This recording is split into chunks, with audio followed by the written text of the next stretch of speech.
Facility management covers a real broad spectrum of activities and skills and crafts.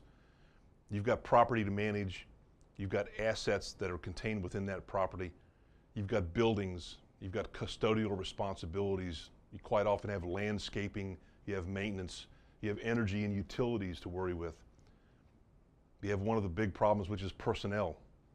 Whenever you have people to lead and guide and direct, it's always a challenge. You have a customer element where you've got to keep your customers satisfied at all times when you're in facility management business. And then you've got the profitability side of the business. All of this that above we've got to do, and we've got to find a way to do it and still have our company make money. If you're not in the profit business, if you're in the public sector, you may be not worrying about profitability, but you'll be worrying about budgets and making sure you meet your budget. Don't go over your budget and don't go too far under your budget, but at least have a good budget balance.